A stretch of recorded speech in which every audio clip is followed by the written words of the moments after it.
In this lesson, you will learn how to append an element to our linked list. So this means that if the list is empty, it would contain just one element, and we can represent it like this.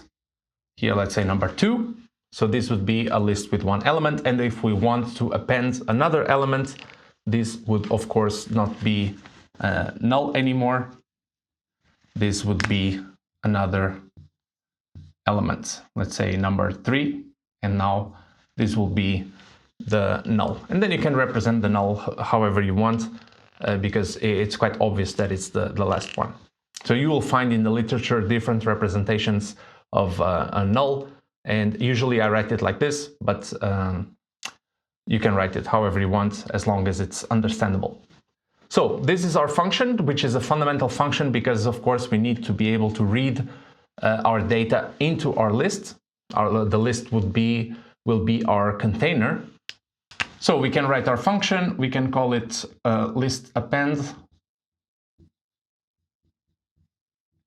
And this pattern you will see very often, that if you want to append something to the list, you need to provide the list, to provide the data that you want, and then you will get back a list with that item added. So here we would have two parameters, which would be the data that we want. In this case would be our data, which is an int. And we would pass also our list, which would be, of course, type linked list that can be null. And here it will return a type linked list.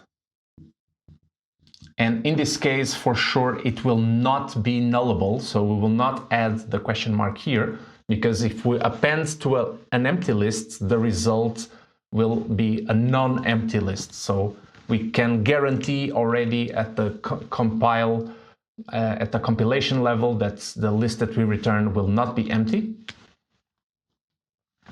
And how would this be? So I encourage you to try to solve this by yourself first. Try to think how this could be done.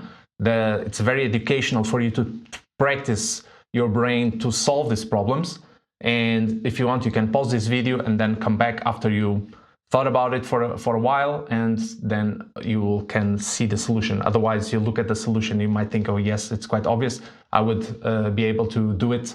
But when you try it yourself, maybe you can struggle a bit. But let's continue then. I suppose that you tried it by yourself. So if our list is null, it means that the list is empty. And this pattern you will see in all the functions, because usually when you work with linked lists, you first treat the case where it's empty, and then you treat the case when it's non-empty. So here, if it's empty, we just need to return a new list, so a new node with the data there, and then null next, which would be this case here, let's say number 2, and then with the null. We return a linked list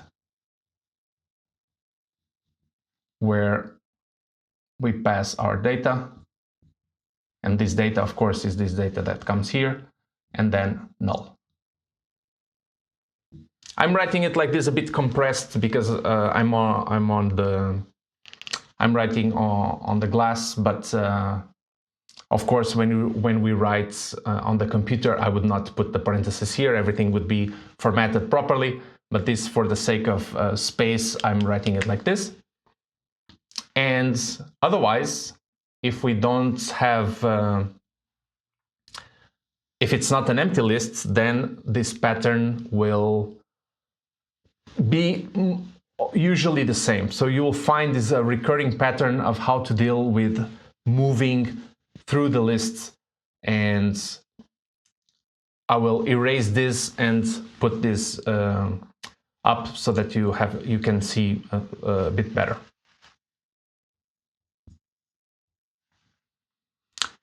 So in the case where the list is not empty, the pattern will always be the same. I will use here a list as an example, and you will see what I mean. First, we need a reference to the first element. We can call it R for reference, equals list. So this will create a new variable. I can write with a different color.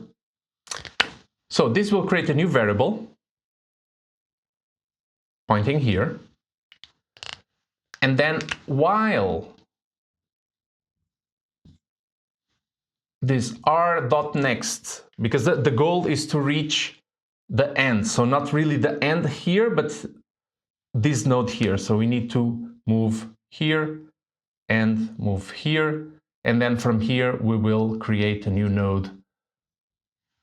And that's what we need to do here. So while r.next is not null, r equals r.next. So this will move the pointer to this position. So you see here, while r.next is not null, if it starts here,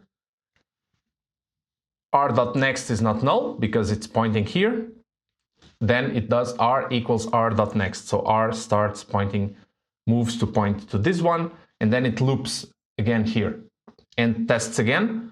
r.next is not null, and in fact is not null. So we execute this again. So r points to the next one. So it points here, and it loops again, and r.next is not null. This is false because it's actually null. It was before I added this here. So it was null here, and now once we are here, we get out of the loop. Here it jumps out, and now we add here r.next equals, and now we add here our linked list. And with our data, which is this data here, and null. And now we have to return the list, but it's a very common beginner mistake that they return R, but R would return the list from here to the front. So just this item and the next item, and we want to return everything from the beginning plus this one. So here we have to return list. And this would be the implementation of this. We will see this on the computer, of course, but this is for you to have an idea, a graphical representation of what's going on. And I think this is helpful. Instead of just seeing it on the computer, I think it's helpful to have a graphical representation of what's happening. I think you learn much better this way. So I hope you learned how this works. Don't worry if you don't get it right from the beginning, because this pattern will repeat over and over. So we will see other operations where you will be able to practice this pattern. So thanks a lot. See you in the next one.